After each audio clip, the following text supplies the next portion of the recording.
Chapter 15. Fallen Again. Run! Yamura screams in a panic like Jake has never before heard. The urgency in his voice is dire, yet the teen remains frozen in place. Do not stand there as prey. We must flee. Yamura realizes that the shock of seeing his mother possessed by Inyana will prevent the boy from being able to think or fight properly, and seeks to remove them from the confrontation until the shock can sink in. Emotions will cloud Jake's mind, and ultimately, both of them would be killed. I really blame the boy. At this point, he isn't sure he could kill his sister, even if they were at peak fighting condition. You do not write, you do not call, Inyana says as she slowly begins to walk towards Jake. Do you not love me anymore? This isn't real. This can't be happening. Jake's mind begins to close him off from reality and place him in a coma of denial as mental barriers erect. Unable to accept the harsh truth, the teen stands motionless in a daze. Yamura frantically pounds his fists against the mental barriers, screaming at his vessel to overcome his shock and grief. A powerful Sakari aura begins to smother them, thickening the air and making breathing more difficult. I cannot take possession if you are still conscious. If you do not willingly relinquish control to me, she's going to kill us both. Sirens fill the air and Inyana frowns, withdrawing her claws and blinking until her eyes return to normal. It seems as though this reunion is to be continued at another time. Inyana grins before diving through the nearest home's front windows. As glass rains down upon the lawn, screams erupt from inside the house. Jake stands still stunned in the street as the sirens only become louder. Finally breaking through a mental barrier with his fist, Yamura pries it open enough to crawl inside, to where Jake's own spirit lies shaking on the floor. You foolish child! Yamura shouts, grabbing him forcefully by the shoulders and shaking. Get a hold of yourself! Do you wish for us to be arrested again or possibly killed? Giving up all hope, Jake's spirit slips into dormancy, and Yamura assumes control in a flash of black light. Scanning for escape options, he quickly chooses to follow the same path as his estranged sister, and hope that she is not lying in wait for him. By the time the police arrive, both possessed humans are gone, and another murder is added to Jake Stewart's ever-growing tally. Secure the perimeter! They can't have gone far! Special Agent Rice orders, kneeling beside the dead officer. The search now includes the mysterious white-haired being who broke Jake free and murdered Officer Branham. He spots the broken window and waves for two officers to follow him. Lock down this end of town and don't let a single soul out. I don't give a shit if they are going into labor. No one leaves this area. The special agent and officers rush into the homes, discovering 3 fresh corpses, 2 adults and 1 child of 11 or 12. Anger swells in the officer's heart, but they bite it down and use it as fuel in their pursuit of the monster responsible. Despite their assumptions, the family was already dead by the time Yamura passed through the house. Fortunate for not encountering his sister inside, the Sakari was able to exit from the rear door and continue running behind the adjacent houses along the fence line. A helicopter sweeps the area, joining the search as Special Agent Rice exits the house. The other officers tape off the home as a new crime scene. An additional unit sweep each neighboring building one by one, but turn up no additional bodies or signs of Jake Stewart.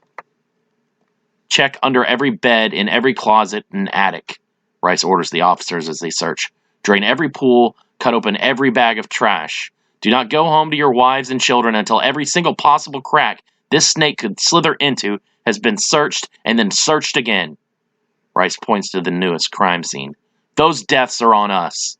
We should have already brought this piece of shit down. We had him in custody and we lost him. No more kid gloves. If you spot the suspect, you shoot to kill. We can't take any more chances of him escaping and harming anyone else. He feels a migraine growing and rubs his eyes. Failure to stop Jake and prevent further loss of life weighs heavily on the man.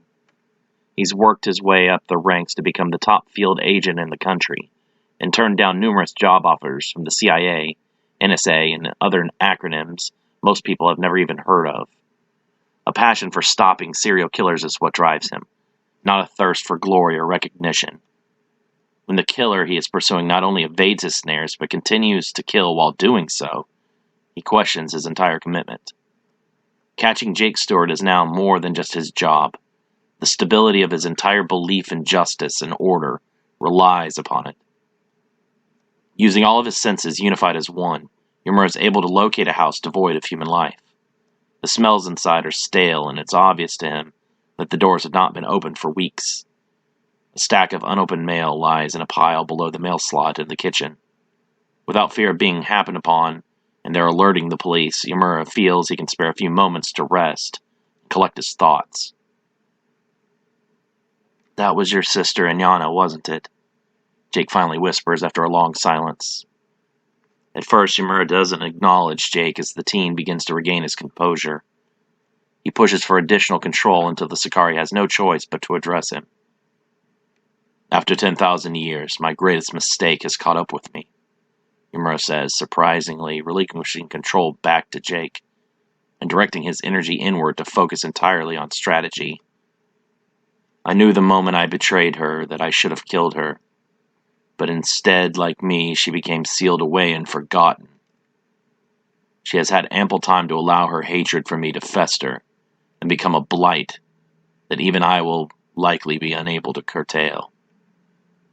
Yumura becomes silent, and Jake does not push the issue any further. He has enough baggage of his own to deal with. Making his way to the home's single restroom, he washes his face and stares at the shame that has become his existence. Everyone would be better off if he were dead. Of this, he's positive.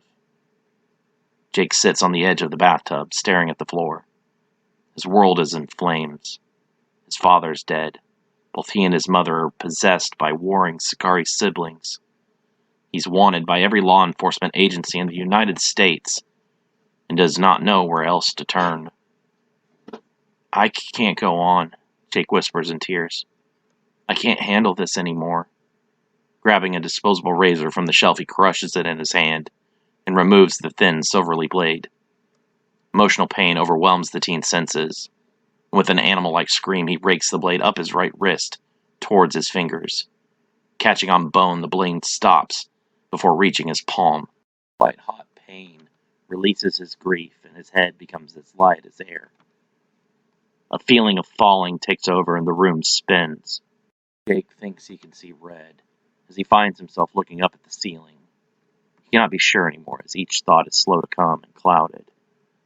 "What are you doing?" Yumura screams, feeling their shared life force weakening with each lost drop of precious blood. Quickly, Yumura manages to gain a control as Jake's spirit teeters on the edge of oblivion. A black glyph on Jake's back flashes before vanishing as the Sakari summons his power of Seal Acelair to stave off their end. Slowly, the blood oozing to the surface is replaced by a black, tar-like substance before ceasing to flow altogether. "Emotional child!" Yumura spits in anger and disgust. "You are my vessel. You are above such pathetic displays of despair. Collect yourself. We must resolve this issue at once. Inyana will not cease in her pursuit until she has killed us. If you wish to protect your loved ones, aid me in coming up with a strategy to defeat her." Jake does not know how to respond. The murderous object of his own deep hatred now asks for his help. Sure, in the past they were able to work together to defeat the GX-enhanced mercenaries of Conco, but immediately after they returned to their tug of war for control. Rather than fight to stay in dominance, Yumura slinks off to conserve his strength for the upcoming confrontation with Inyana that they both dread. "Is she that strong that you're unsure if you can win against her?" Jake finally asks. "If I harbored no doubts that you would not freeze up when facing Inyana within your mother's form, then perhaps we could win." Yumura's tone is less than convincing. "Inyana's control over elemental magic is absurdly strong. I am able to only summon the element of fire, and that is tenuous at best. Inyana could bend an entire volcano to her will. I have never dared to face my sister openly, for fear of being struck down." Jake hears shame in the proud warrior and is surprised to see this side of the creature. "I hate to admit cowardice, but her power has always been so great that I knew I would fall were I to stand against her." Orchestrating my betrayal during our invasion was my plan to remove her once and for all. But at the crucial moment, I froze. The Sakari's voice becomes distant, a hint of sorrow pervading it. At the last second, I could not kill my sister. For this mistake, we both will die. Jake strikes Ymir across the face, drawing out an angered hiss as the Sakari bares its fangs. You wouldn't allow me to give up, so you can't either. If we're going to face her at all, we both have to be at the top of our game. If I were to master the flame, I might be able to defeat her. But her skill is far superior. With a wave of her hand, she could take over any flame that I conjured and wield it against me. Then we'll have to cut off her hands. I will not let my mother suffer inside of that monster. If you won't help me, I'll do it on my own. Ymir sighs, shaking his head. Foolish boy. Does that mean you're in? What other choice do we have? Ymir again sighs. If we do not eliminate my sister, she will return endlessly and continue to torture us until she has finally exacted her revenge upon me. She's the one that betrayed you. Where did she get the nerve to think that you owed her any loyalty? She murdered your mate and helped to usurp and kill your father. We're the ones that need revenge, not her. Then that revenge comes today, Ymir says. For Eliel, for my father, and for your mother, we will kill Inyana. Inyana stands over the corpses of 2 slain children and their father. The only remaining member of their family is the mother. The woman sobs uncontrollably, broken by the murdering of her entire family. Oh, quiet, Inyana growls. Everyone dies. The Sakari ends the woman's suffering with a claw slash to the throat. 2 police rush into the home, guns drawn. Get on your knees, a male officer shouts. His partner, a red-haired female, shakily keeps her gun fixed on Inyana. The Sakari refuses to comply. A queen does not lower herself before vermin, Inyana growls. Shut up, psycho, the male cop shouts. We saw you with the Stewart kid. How do you fit into this? Terry, the female officer whispers in horror. The cop looks past Inyana to the slaughtered family lying strewn across the blood-soaked carpet. Good Lord, he gasps. On your fucking knees, now! Inyana blitzes the cops, grabbing Terry's gun and quickly striking him with an open palm to the nose. The officer reels back, blood spraying from his wound.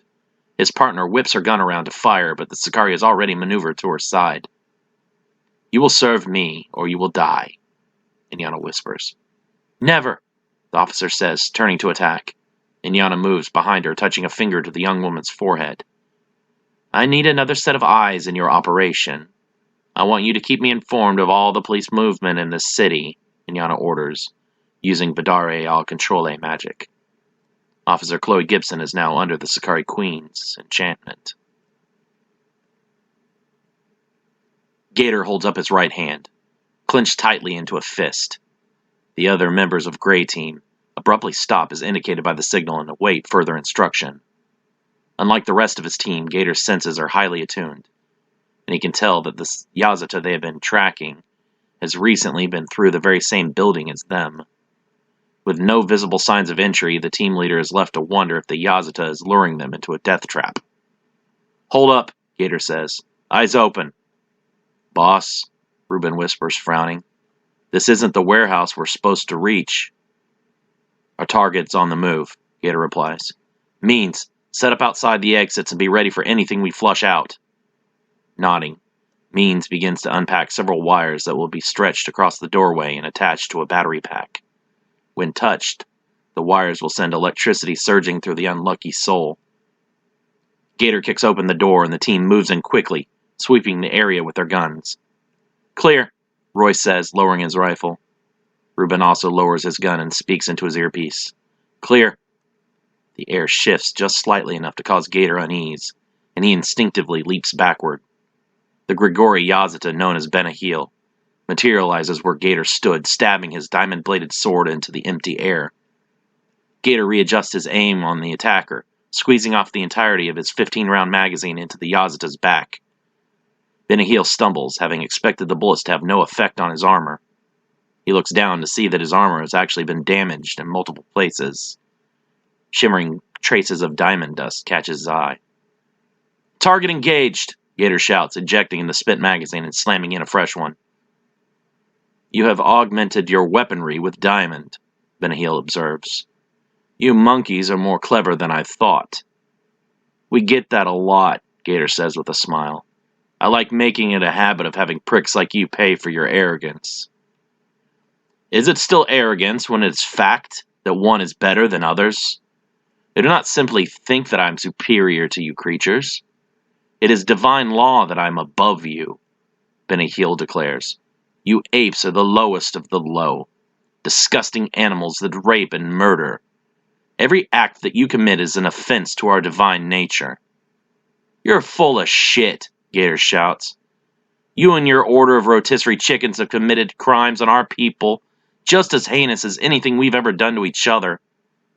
Crimes? Is it a crime to mistreat an animal?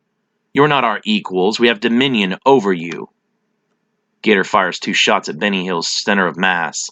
But the Yazata moves so swiftly that the bullets appear to phase through him. Actually, animal cruelty is a crime. The other members of Grey Team converge, surrounding the Yazata and blocking any conventional method of escape.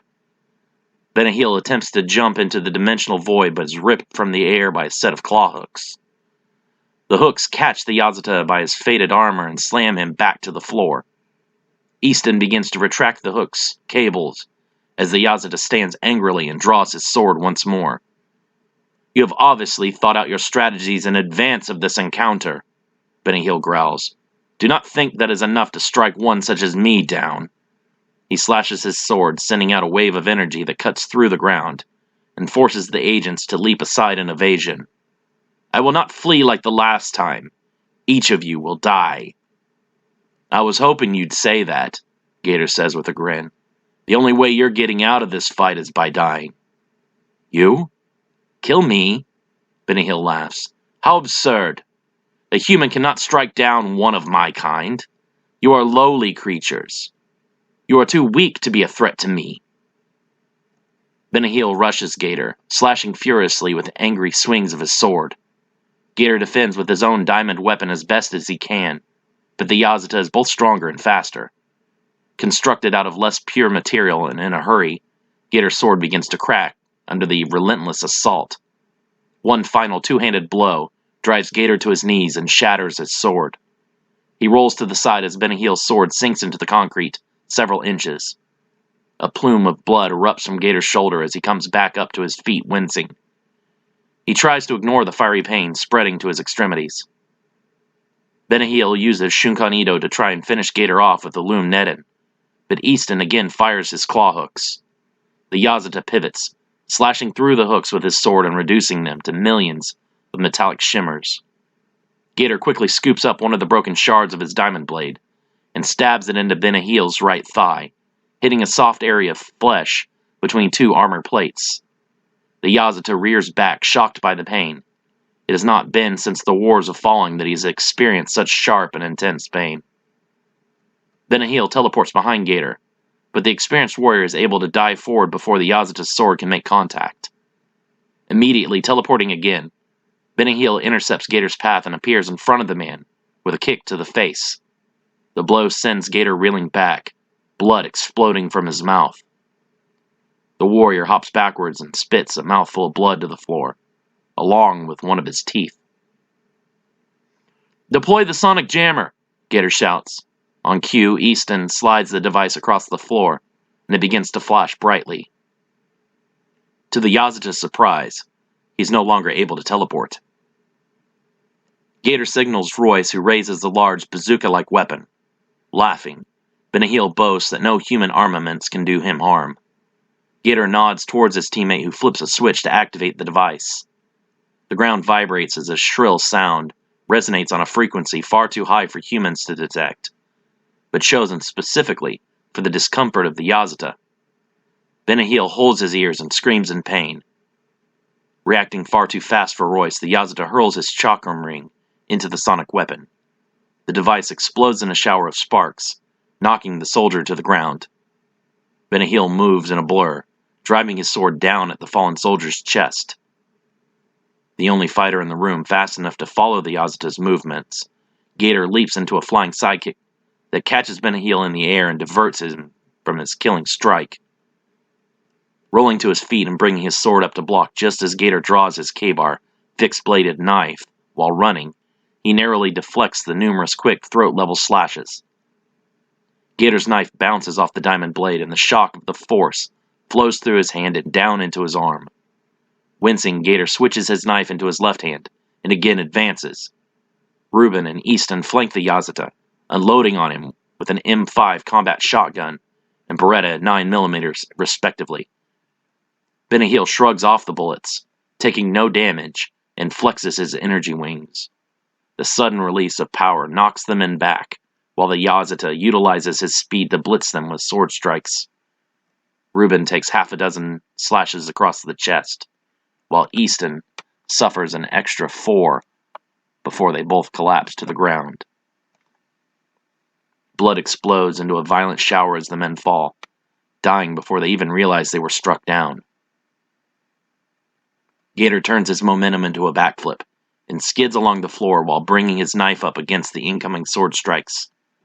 3 blows dance off the knife before it finally shatters, and a 4th strike catches Gator across the chest. Grinding his teeth together in pain, Gator's heels slide into the baseboard against the wall, and he comes to a stop. Blood runs down his chest from an inch-deep cut running between his pectorals. "You are remarkably gifted for a human," Benahil says, flinging the blood from his weapon. "You should have been killed many times over by now." The Yazata glances toward the sonic jammer, throwing his chakram ring at it. The device explodes and Benahil is now able to teleport once more. "Damn it! One mistake and 2 of my men are down. These Yazata are no joke," Gator thinks in frustration. "Dwelling on our mistakes is going to get the rest of us killed. I have to adapt and keep moving forward. We've done damage to this bastard. Our tricks were working. I can beat this asshole, I know it.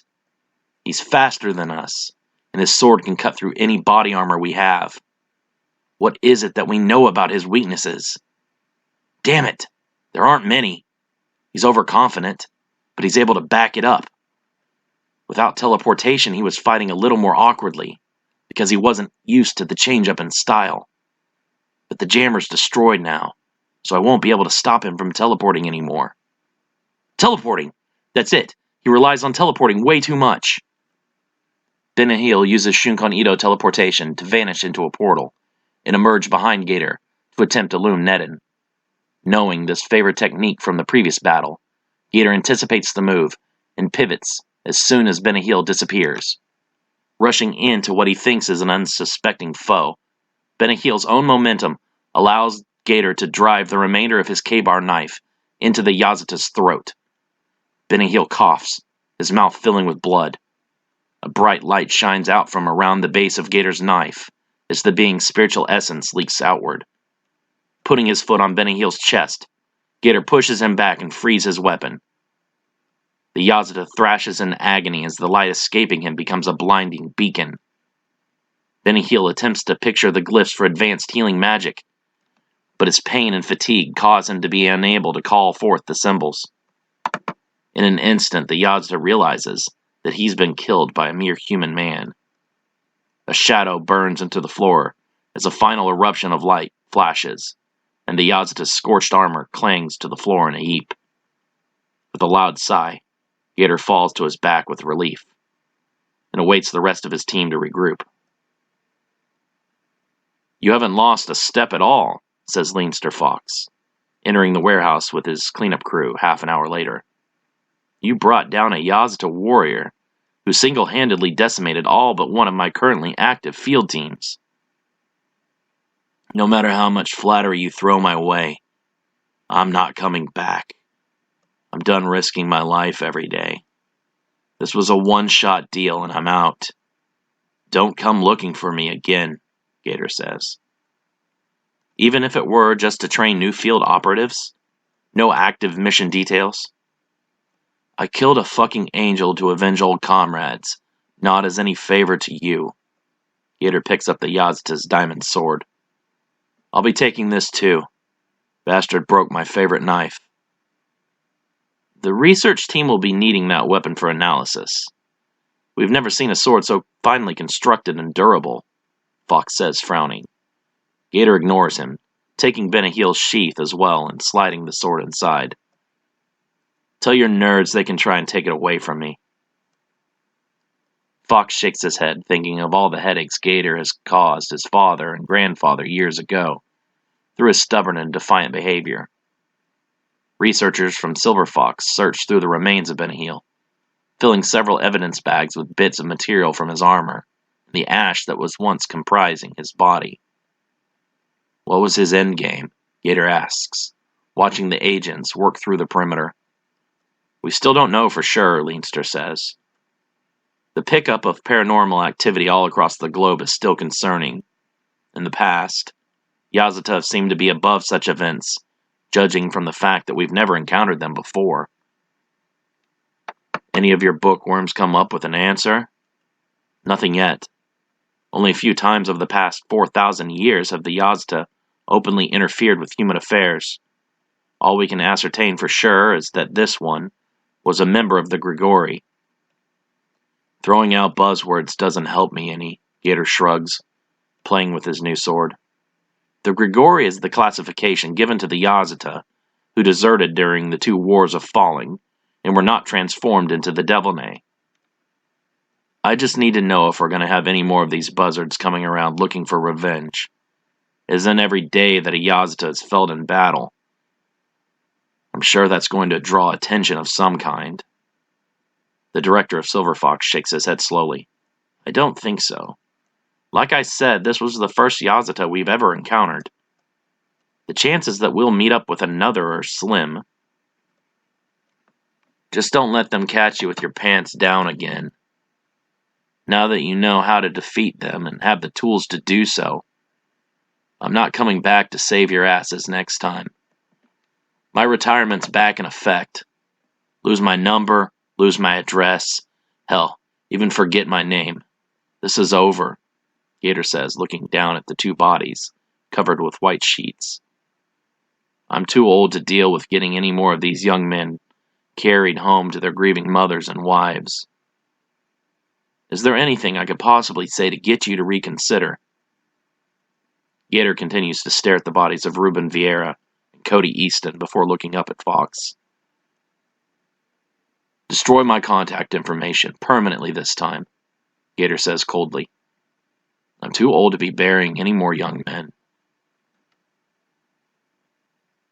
Inyana takes a moment to communicate with several of the servants she's generated since coming to Florida.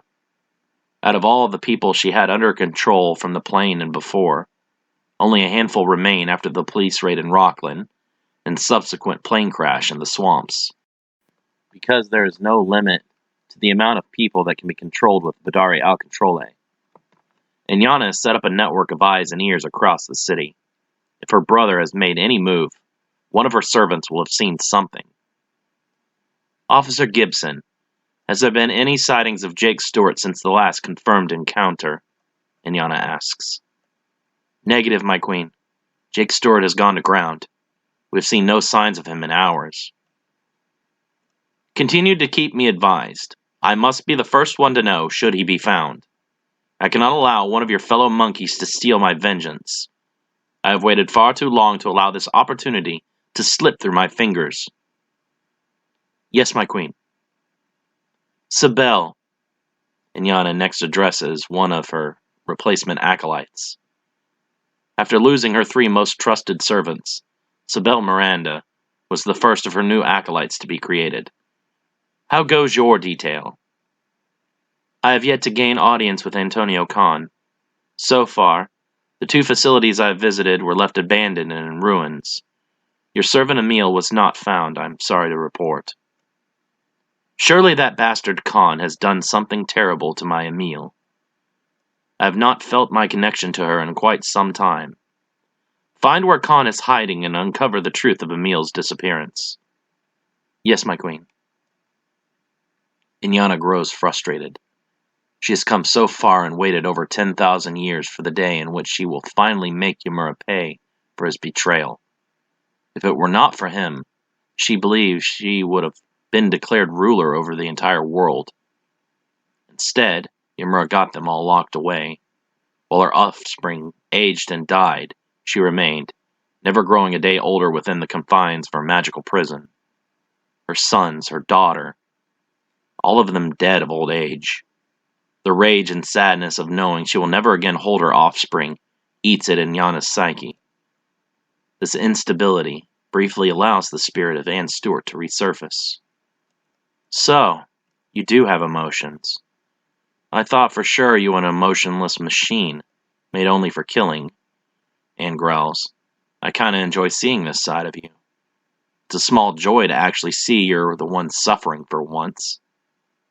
Do not dare to speak to me, human, Inyana growls.